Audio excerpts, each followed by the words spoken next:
Good morning. Today's product is going to be the Supergoop CC Screen. It is SPF 50 PA+++, which means it has 20% zinc oxide and 4% titanium dioxide in it. So this is heavy duty. Now, before we get started, I wanted to quickly mention something. The directions say to apply it generously and evenly at least 15 minutes before sun exposure, and then to reapply this stuff every 2 hours. Now, keep that in mind when I start applying it. Okay, let's pull it out. It looks like this, and it is 1.6 fluid ounces. It retails for $39. I purchased mine at Sephora during the VIB sale recently. I got the color 206W. It was sort of a shot in the dark, but it's not too bad. It's a little light. And I also got 15% off at the time. So you open it up, and it has that type of squeezy tube. Let's squeeze some on. I want to show you how thick this stuff is. Look at that. Like upside down. This is definitely Supergoop. Now, the thing that I've noticed, I have tried it a few times. I absolutely have to apply it with a wet blender sponge. I have tried it other ways, and the way I normally like to apply BB and CC creams is with my fingers. But this stuff, I will just say it outright, is a lot fussier than that. And it actually applies pretty weird when you try to just rub it in. So let me just show you. So again, if you're gonna have to reapply this every 2 hours, if you did what it said, that would kind of be insane. But let me just start rubbing it in and show you. Okay, it is just sitting on top, if you can see that. Super thick.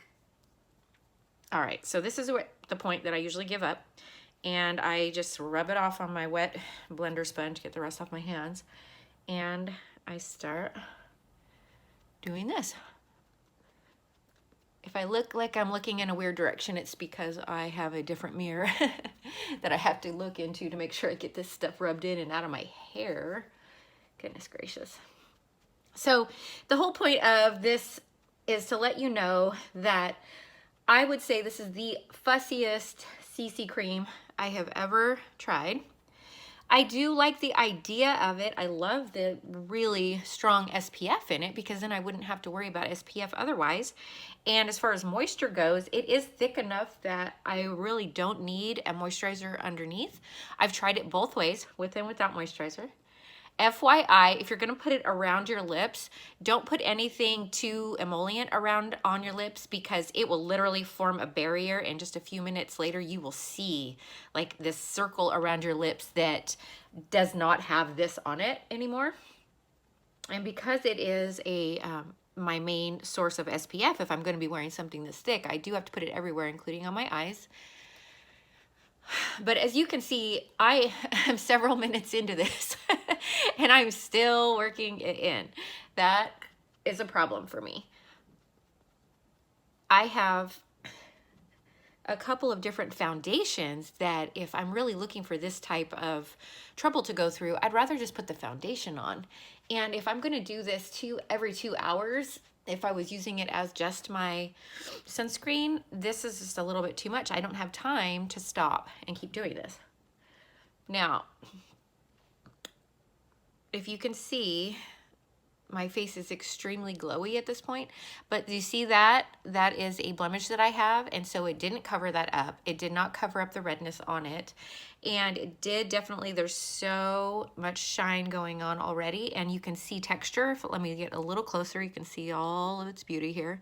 Texture, scars, you know, everything is still showing. I obviously don't have any concealer on, which is something I would need to add to this as well. Clearly, I'm going to have to powder it down if I'm going to wear this out for the day. It's just way too shiny for me. And the last thing that I really wanted to mention was that it's $39 and it's a CC cream that doesn't give me full coverage. I'm 43 years old. I have textured skin, wrinkles, and I feel like without powdering it down, this is just a no-go for me. So unfortunately, I think I am going to pass on this. They do have 15 colors if you are interested. I suggest maybe trying this if you want to use it as like a foundation and you have much younger or much drier skin. Those would be probably the 2 times that I would say this might work really well for you. And like I said, it is on the clean beauty side, but I don't know, just a little too shiny for me, a little too fussy for me. I think I'm still going to be on the hunt for the perfect CC cream, but good try, Supergoop. All right, thanks for watching. See you soon.